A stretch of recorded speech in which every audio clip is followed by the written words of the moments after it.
അവനിവിടെ കയറി വന്ന കൊട്ടാരത്തിനോട് സംശയിക്കും. ചെല്ലിമേ പോയി വരിച്ചിരിപ്പില്ലേ, അത് കുറെ പൊതിഞ്ഞെടുത്ത് സൂത്രത്തിൽ അവനുകൊണ്ട് കൊടുക്ക്. അല്ലാതെ ബുദ്ധി എന്താ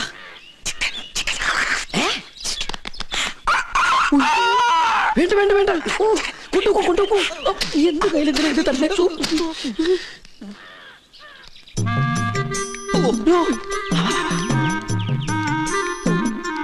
എന്താ ഈ ബുദ്ധി? ഈശ്വര കോഴി മുറുക്കാനാ മുറുക്കാൻ മുറുക്കാൻ ആരും എന്നെ തെറ്റിദ്ധരിക്കരുത്. മുറുക്കാൻ എന്നാ നമുക്ക് അങ്ങോട്ട് മുറുക്കലൊക്കെ പിന്നെ ഇങ്ങോട്ട് വരിക. കാര്യസ്ഥനായരെ അസലായി നിക്ക. ഊണ് കഴിഞ്ഞിട്ട് ഒന്ന് മുറുക്കണോന്ന് നിരീക്ഷിച്ചിരിക്കുകയായിരുന്നു. ഇയാളും തുടങ്ങിയോ ദുശീലം? തുടങ്ങി 2 മിനിറ്റ് മുമ്പ് തുടങ്ങി. നിക്ക അങ്ങ് തരിക. തരില്ല, ഇങ്ങ് തരിക. പറ്റില്ല. ഇങ്ങ് തരികന്ന്. എന്നാ ശരിയാവില്ലെന്ന്. ഒരു നമ്പൂരി ചോദിച്ചാൽ നായര് കൊടുത്തിരിക്കണം, പ്രത്യേകിച്ച് മുറുക്കാൻ. ഇത് ഞാൻ തരില്ല. ഇങ്ങ് തരിക. അല്ലേ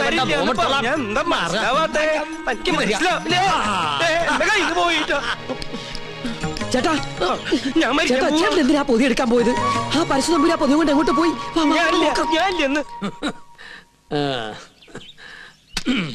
ചവയ്ക്കാൻ കൂടണോ? പിന്നെന്താ കൂടാലോ.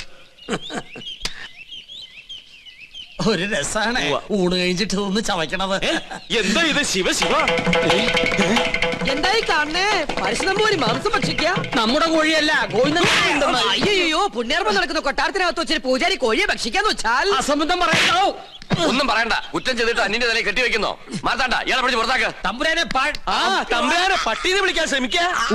മാത്താണ്ട, ഇനി ഇയാൾ അകത്ത് കയറിയത് മുട്ടുകാരെ തല്ലി ഒടിച്ചേക്ക്. ാണ് കൊണ്ടുപോവാ. ഉണ്ണികൃഷ്ണ, പുണ്യാഹം തെളിച്ച് ശുദ്ധാക്കുക. ആയിക്കോട്ടെ. ചിക്കൻ ഫ്രൈ എങ്ങനെ ഇവിടെ വന്നെന്ന് എനിക്ക് മനസ്സിലായി. ഏത് ഫ്രൈ? വെറുതെ ആ പാവത്തിന് തല്ലു വിളിച്ചില്ലേ? ഇതൊന്നും ഈശ്വരൻ പൊറുക്കില്ല കേട്ടോ. പാവോ അയാളാ. ഈ കൊട്ടാരം എങ്ങനെ കുളം തോണ്ടാന്ന് ഗവേഷണം നടത്തിക്കൊണ്ടിരിക്കുകയാണ്. അതുകൊണ്ട് ഇക്കാര്യത്തിലെ ഒരു ഈശ്വര കോപവും എനിക്കുണ്ടാവില്ല. ആ, ഞാനിന്ന് പോവാ. എങ്ങോട്ട്? ഓഹോ, അപ്പൊ പൂജാരി ക്ലാസ് ഒക്കെ മറന്നോ? ഇന്നത്തോടെ അവധി തീരല്ലേ? ആണോ? കയ്യില് വാച്ചില്ലാത്തോണ്ട് ഞാനത് അറിഞ്ഞില്ല. തമാശ പറഞ്ഞ് നിന്നാ മതി. അത് ഞാൻ ഈ ടെൻഡർ എടുത്ത പൂജ ചെയ്തോണ്ട് എനിക്കെങ്ങനെ ഇട്ടിട്ട് വരാൻ പറ്റുമോ? ഒരു സിൻസിയർ വർക്ക് ആയതുകൊണ്ട് ശുക്ലാമൃതം സ്വാഹം. അവര് ഞാൻ പറഞ്ഞത് കേട്ട് കാണോ? ഏയ്, കേട്ട് കാണാൻ വഴിയില്ല. അപ്പൊ സാറ്റർഡേ കാണാം. കേട്ടിട്ടില്ലെങ്കിൽ കാണാം. അമ്മേ വിജയ് ബാബു.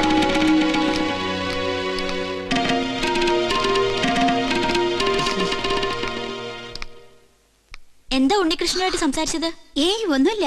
ഗോപികയെ കുറിച്ച് പറയായിരുന്നു. എന്നെ കുറിച്ചോ? എന്തു പറഞ്ഞു? പൂജയ്ക്ക് ഫലം ഉണ്ടാകുമെന്നും ഗോപിക തമ്പുരാട്ടിക്ക് ഇഷ്ടപ്പെടുന്ന രാജകുമാരനെ ഉടനെ കണ്ടെത്താൻ കഴിയുന്നു. ഉണ്ണികൃഷ്ണൻ പറഞ്ഞത് നേരാ. എനിക്ക് അപ്പൊ പൂജയ്ക്ക് ഫലം ഉണ്ടായെന്ന് പറയണേ? ആരാ രാജകുമാരൻ? ഏത് കൊട്ടാരത്തിലെയാ? അതൊന്നും നീ പറയണ്ട. പിന്നെ നീ വിഷമിക്കണ്ട. എന്റെ വിവാഹം കഴിഞ്ഞാലുടൻ നിന്നെ ആരെങ്കിലും ഏൽപ്പിക്കുന്ന അച്ഛൻ പറഞ്ഞത്. അങ്ങനെ ആരെങ്കിലും കേട്ടാനൊന്നും എന്നെ കിട്ടില്ല. അതെന്താ? നീ ആരെങ്കിലും കണ്ടുവച്ചിട്ടുണ്ടോ? പക്ഷെ ഒരു ചിന്ന പ്രോബ്ലം. കക്ഷി മറ്റൊരു ജാതിയാ. എന്താ ലക്ഷ്മി നീ പറയണേ? ഹരിതാത്തൊന്നും ചിന്തിക്കാനേ പാടില്ല കേട്ടോ. അവസാനം മാളവിക തമ്പുരാട്ടിയുടെ അനുഭവമായിരിക്കും ഉണ്ടാവുക. അവർക്കെന്ത് സംഭവിച്ചേ? സുഖമായിട്ട് ജീവിക്കുന്നവര്. പിന്നെ തമ്പ്രാക്കന്മാരുടെ വൈരാഗ്യം അതൊന്നും കാര്യാക്കല്ലെന്നേ. ഞാൻ കണ്ടുവച്ചിട്ടുള്ള ആള് ശുദ്ധ ബ്രാഹ്മണ. അല്ലാതെ നിന്നെ പോലെ പരദേശം നോക്കി പോയില്ല ഞാൻ. ആദ്യം മുത്തശ്ശനോട് വിവരം പറയും. എല്ലാവർക്കും സമ്മതമാണെങ്കിൽ പ്രൊസീഡ് ചെയ്യും.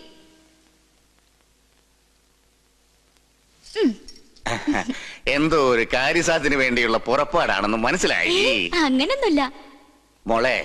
പൊടിക്കുഞ്ഞായ നിന്നെ ആദ്യമായി ഏറ്റുവാങ്ങിയത് ഈ കൈകളിലാ. നീ ചിരിച്ചാലും കരഞ്ഞാലും മുഖം വീർപ്പിച്ചിരുന്നാലും അതെന്തിനൊക്കെയാണെന്ന് എനിക്കറിയാം. അമ്മ ഇല്ലാത്ത കുട്ടിയല്ലേ ഞാൻ. എന്ത് കാര്യം ഉണ്ടെങ്കിലും ഞാൻ മുത്തശ്ശനോടല്ലേ പറയാറ്. ഞാനൊരു കാര്യം പറഞ്ഞാ മുത്തശ്ശൻ വഴക്കു പറയോ? ഇല്ല. ഉറപ്പാണല്ലോ. വളച്ചൊടിച്ചു മുത്തച്ഛനെ ബോറടിപ്പിക്കാതെ കാര്യം പറ. എന്റെ വിവാഹം തടസ്സങ്ങളൊന്നും കൂടാതെ നടക്കാനല്ലേ മുത്തശ്ശ ഈ യാഗവും പൂജയൊക്കെ? അത് നിനക്കറിയാവുന്നല്ലേ. പൂജയുടെ ഫലസിദ്ധി കൊണ്ടോ ദൈവനിശ്ചയം കൊണ്ടോ എന്തോ എനിക്കൊരാളെ ഇഷ്ടമായി. ആദ്യമായിട്ട് മുത്തശ്ശനോടാ പറയണേ. ഞാൻ ഇഷ്ടപ്പെട്ട ആളോട് പോലും ഇക്കാര്യം പറഞ്ഞിട്ടില്ല. കാരണം പഴയ ചരിത്രം ഇനി ഈ കൊട്ടാരത്തിൽ ആവർത്തിക്കരുത്. ഇവിടുത്തെ ഒരു പെൺകുട്ടി പ്രേമിച്ചിനി ഒളിച്ചോടൊന്നും കരുതണ്ട. ഈ ഗോപികയ്ക്കൊരു മംഗല്യം ഉണ്ടെങ്കിൽ അത് മുത്തശ്ശന്റെ അനുഗ്രഹത്തോടും ആശീർവാദത്തോടും കൂടി മാത്രമായിരിക്കും. ആളെ ഇതുവരെ മോള് പറഞ്ഞില്ല. ഉണ്ണികൃഷ്ണൻ നമ്പൂതിരി. പഴയ ചരിത്രം ആവർത്തിക്കാനുള്ള ഉദ്ദേശമെങ്കിൽ ഒന്നുകളെ ഞാൻ അവളെ. എന്റെ കുട്ടി അവനെ പ്രേമിച്ച് ഒളിച്ചോടിയൊന്നുമില്ലല്ലോ. തന്റെ മനസ്സ് രക്ഷിതാക്കളെ അറിയിച്ചെന്നല്ലേ ഉള്ളൂ. അതൊരു വലിയ കാര്യം തന്നെ. അവളുടെ താല്പര്യത്തിൽ അസ്വാഭാവികമായിട്ടൊന്നുമില്ല. തെരഞ്ഞെടുപ്പിൽ പാളിച്ചയുമില്ല. എന്തായാലും ക്ഷത്രിയർക്ക് മുന്നിലാ ബ്രാഹ്മണരുടെ സ്ഥാനം. ഉണ്ണികൃഷ്ണന്റെ അച്ഛൻ ബ്രഹ്മദത്തിന് ഈ കൊട്ടാരവുമായി പൂർവ്വബന്ധങ്ങളുണ്ട്. പിന്നെ പണത്തിന്റെ കുറവ് അത് തറവാടിത്തം കൊണ്ട് മറികടക്കും. അല്ല, രണ്ടുപേരും ഒന്നും പറഞ്ഞില്ല. യാഗത്തിന്റെ ഫലം നേരത്തെ കിട്ടിയെന്ന് വിചാരിക്ക. നിമിത്തങ്ങളും വിവാഹത്തിന് അനുകൂലം. ഇന്നത്തോടെ പൂജയെല്ലാം അവസാനിപ്പിക്കാം. വരനെ കണ്ടെത്തിയ സ്ഥിതിക്ക് യാഗം തുടരുന്നത് ദോഷാണ്. താൻ എവിടെ പോയി കിടക്കായിരുന്നു? ഞാൻ കോർപ്പറേഷൻ ഓഫീസിൽ പോയി ചെയർമാനെ കണ്ടില്ല. ചെയർമാന്റെ വീട്ടിൽ പോയി ചെയർമാനെ കണ്ടില്ല. എനിക്ക് ആകെ ഒരു ടെൻഷനാ. ചെയർമാനെ കണ്ടില്ല. ചെയർമാനൊക്കെ അവിടെ ഇരിക്കട്ടെ. അവിടെ ഇരിക്കട്ടെ. എടോ, പൂജ ചെയ്യാനെത്തിയ ഉണ്ണികൃഷ്ണൻ. അത് ഉണ്ണികൃഷ്ണൻ തന്നെ അല്ലാന്ന് നിങ്ങളെ ആരോ. താൻ എന്തൊക്കെയാ പറയുന്നേ? എടോ, ഉണ്ണികൃഷ്ണനെ കുറിച്ച് തന്റെ അഭിപ്രായം എന്താണെന്ന് ചോദിച്ചേ. മാർത്താണ്ട ഡീസൽ അടിച്ചില്ലേ? ഡീസൽ അടിച്ചു. ചോദിച്ചത് കേട്ടില്ലേ? ഡീസൽ അടിച്ചു. എടോ, ഉണ്ണികൃഷ്ണനെ കുറിച്ച് തന്റെ അഭിപ്രായം എന്താണെന്ന് ചോദിച്ചേ. നല്ല അഭിപ്രായം അല്ലേ? നമ്മുടെ ഗോപികയ്ക്ക് വേണ്ടി ഉണ്ണികൃഷ്ണനെ കല്യാണം ആലോചിക്കുന്നതിനെ കുറിച്ച് എന്ത് പറയുന്നു? ഗോപിയയ്ക്ക് കല്യാണം ആലോചിക്കുന്നതിനെ കുറിച്ച് തന്റെ അഭിപ്രായം എന്താണെന്നാ ചോദിച്ചത്. എനിക്കങ്ങനെ പ്രത്യേകിച്ച് ഒരു അഭിപ്രായം തോന്നുന്നില്ല. എന്നാ ഞങ്ങൾക്കുണ്ട്. അവൻ സമ്മതിക്കോ? ആദ്യം കുട്ടികളോടാ ചോദിക്കുക, അവന്റെ വീട്ടുകാരുമായിട്ട് ആലോചിക്കുക, എന്നിട്ട് അറിയിക്കാം. അത് മതിയോ? ഇയാൾക്ക് എന്താ പറ്റിയേ? കാറിലോട്ട് കയറി മണിമല മാണിക്കത്തേക്ക് പോവാം. മണിമല മാണിക്കത്തേക്കോ? അത് ഉണ്ണികൃഷ്ണന്റെ വീടല്ലേ? ഞാനില്ല. എനിക്ക് അമ്പലത്തിൽ പോകണം. 4 മണിക്ക് വഴിപാടുണ്ട്. ഈ വേഷത്തിലോ? എന്താ ഈ വേഷത്തിൽ പോകൂടെ? താൻ എങ്ങോട്ടും പോണ്ട, കാറിലോട്ട് കയറി. തനിക്കല്ലേ വഴി നിശ്ചയുള്ളൂ. ഞാൻ വന്ന വഴി പോയ വഴിയൊക്കെ മറന്നു. മറക്കേ, 2-3 വട്ടം താൻ അവിടെ പോയതല്ലേ? എനിക്ക് എന്താണെന്നറിയില്ല, പെട്ടെന്ന് ഒരു മറവി. സ്വപ്നാംബുലിസം. അത് ശരി. അപ്പൊ ബാധ ശരിക്കും ഒഴിഞ്ഞിട്ടില്ല. മാർത്താണ്ട, ആ തിരുമംഗലത്തെ വിളിക്ക്. 2 ചൂരൽ കഷായം കൊടുക്കുക. എനിക്ക് ഓർമ്മ ഒന്നും ആരെയും വിളിക്കണ്ട. എനിക്ക് വഴി നല്ല ഓർമ്മയുണ്ട്. ഒന്ന് പിടിച്ചേ. എനിക്കൊന്നു ഞാൻ ഒന്നിന് പോട്ടെ. 1ഉം 2ഉം ഒക്കെ പിന്നീട് ആകാമടോ.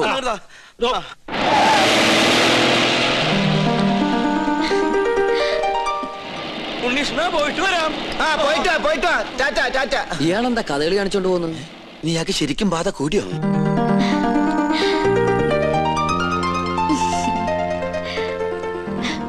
എന്താണ് തമ്പുരാട്ടിക്കുട്ടി നല്ല ഹാപ്പി മൂഡിലാണല്ലോ. കാര്യമുണ്ട്. എന്താണാവോ? അതെ, എനിക്ക് വേണ്ടി കല്യാണം ആലോചിക്കാൻ എല്ലാരും കൂടി പോയിരിക്കുക. അപ്പൊ താൻ സമ്മതിച്ചോ കല്യാണത്തിന്? എന്താ മുഖത്തിനൊരു വാട്ടം? ഏയ്, ഒന്നുമില്ല. ആരാണ് ആ ഭാഗ്യവാനായ ചെറുപ്പക്കാരൻ നോർത്താ? ആളെ ഞാൻ പറയില്ല. വേണമെങ്കിൽ തൊട്ട് കാണിക്കാം.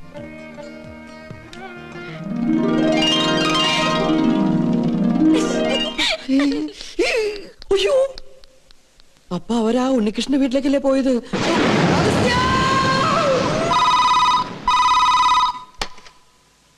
ഹലോ, ഉണ്ണികൃഷ്ണന്റെ വീട് തന്നെയല്ലേ?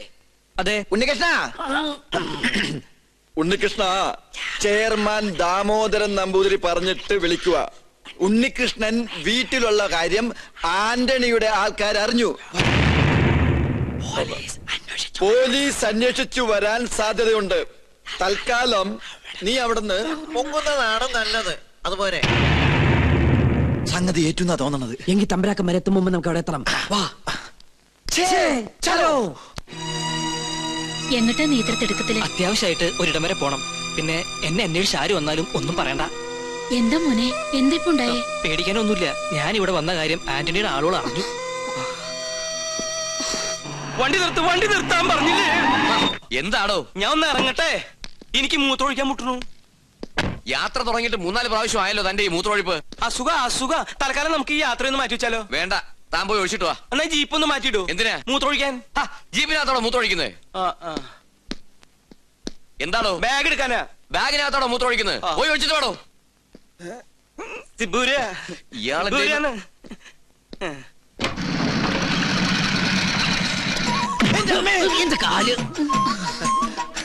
ഉണ്ണികൃഷ്ണൻ ഇവിടെ ഇല്ല. അറിയാം, അവൻ ഇവിടെ ഉണ്ടാവില്ലെന്ന് പറഞ്ഞിരുന്നു. അതുകൊണ്ടല്ലേ ഞങ്ങൾ വന്നത്. ഞങ്ങൾ ഉണ്ണിയുടെ സുഹൃത്തുക്കളാ. എന്റെ പേര് ഉണ്ണികൃഷ്ണൻ തന്നെയാ. എന്റെ പേര് അഗസ്ത്യൻ നമ്പൂതിരി. ഞങ്ങൾ 2 ഫ്രണ്ടുക്കളാ. ബാക്കിൽ നിന്ന് വന്നേ ഉള്ളൂ. അകത്തേക്ക് വരിക. അമ്മയുടെ പേരെന്താ? സരോജിനി. എന്നാ അകത്തോട്ടിരിക്കാം. എന്നാലും അകത്തേക്ക് ഇരിക്കുന്നതിന് മുമ്പ് അമ്മ ആ സന്തോഷ വാർത്ത അറിഞ്ഞിരിക്കണം. അമ്മേ. ആ അതെ പിച്ചക്കാരൻ വിളിക്കണം. അത് ഞാനാ. ആ നീയായിരുന്ന. നമ്മുടെ ഉണ്ണിക്കൊരു മഹാഭാഗ്യം കൈവന്നിരിക്കല്ലേ.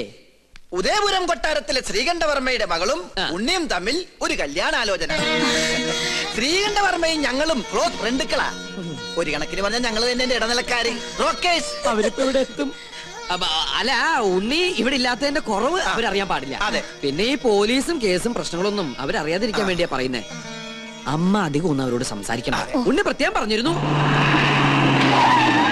അവരെത്തി. അപ്പൊ എല്ലാം പറഞ്ഞ പോലെ. അയ്യോ, പോന്നോ? ഇങ്ങോട്ടാ പോന്നതെന്ന് പിന്നീട് അറിഞ്ഞത്. താനെന്താ ഇവിടെ? സദ്യയുടെ ചുറ്റുവട്ടം എവിടെ ഉണ്ടോ അവിടെ നോമുണ്ടാവുമല്ലോ. പിന്നെ തമ്പുരാക്കന്മാർ ഇങ്ങോട്ട് പുറപ്പെട്ടു എന്ന് അറിഞ്ഞപ്പോ ഒരു ബൈക്ക് സംഘടിപ്പിച്ചു. 100, 110, 100, 110 അങ്ങോട്ട് പാഞ്ഞു. അതെ അതെ. പിന്നെ ഇവിടെ സ്വീകരിക്കാനും സംസാരിക്കാനും ഞാൻ മാത്രമല്ലേ ഉള്ളൂ. അതുകൊണ്ട് അമ്മയ്ക്ക് ഇവരൊന്നും മനസ്സിലായില്ല. ഇത് ശ്രീകണ്ഠവർമ്മ, ക്ലാസ് തമ്പുരാൻ. ബാലഗോപാലവർമ്മ, മിഡിൽ ക്ലാസ് തമ്പുരാൻ. രാജശേഖരവർമ്മ, ലോ ക്ലാസ് തമ്പുരാൻ. എല്ലാവർക്കും അകത്തേക്ക് ഇരിക്കാം. അല്ല, ഗോവിന്ദൻ നായർ എവിടെ? ഗോവിന്ദൻ നായരെ, കാര്യങ്ങളൊക്കെ മനസ്സിലായില്ലേ? ഇനി എന്റെ തല വെട്ടിക്കോ. നിങ്ങളുടെ തലവെട്ടം ഞാനെന്താ ബാർബറോ? ഇങ്ങോട്ടൊന്ന് നോക്കിയേ. നീ എന്താ ഇവിടെ? അത് ശരി. വീട്ടിൽ കയറി വന്ന് വീട്ടുകാരനോട് നീ എന്താ എവിടെയെന്നാ? നല്ല അടി കിട്ടും. ആ, വീട്ടിൽ കയറി എനിക്ക് പിടിയും കിട്ടണില്ല. കിട്ടിയ പിടി വിടാണ്ട് വേഗം വാ. വളച്ചുകെട്ടില്ലാതെ കാര്യത്തിലേക്ക് കടക്കാം. ഉണ്ണികൃഷ്ണന് വേണ്ടി വിവാഹം ആലോചിച്ചു വന്നാ ഞങ്ങള്. എന്നാലും ഇത്ര പെട്ടെന്നൊന്നും വേണ്ടായിരുന്നു അല്ലേ മേ? എന്നായാലും വേണ്ടതല്ലേ. എന്നാലും എനിക്കിത് അങ്ങോട്ട് വിശ്വസിക്കാൻ പറ്റണില്ല. എനിക്കും.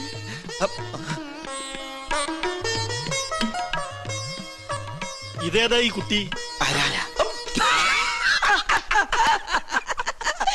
ചോദിച്ചത് കേട്ടില്ല മേ. ഇതാരാന്ന് ഒന്ന് പറഞ്ഞു കൊടുക്കട്ടെ മേ. ഉണ്ണിയുടെ പെങ്ങളാ സുധ. കൊള്ളാല്ലേ? കൊള്ളാം. അമ്മ പെങ്ങളെ തിരിച്ചറിയില്ല എന്ന് പറഞ്ഞ എനിക്ക് ആദ്യം മനസ്സിലായില്ല, ഇപ്പെല്ലാം മനസ്സിലായി.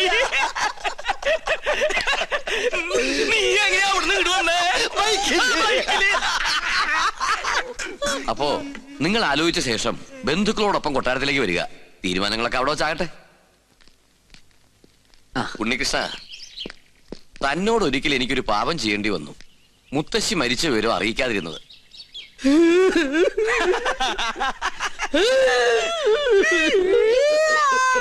അവസാനായിട്ടൊന്ന് കാണാൻ പോലും കഴിഞ്ഞില്ല. അതിന് നീ എന്തിനാ കരയണേ? ആ 16 അടി സദ്യയുടെ ദേഹം എനിക്ക് കിട്ടില്ലെന്ന് ഓർത്തിട്ടാ. അത്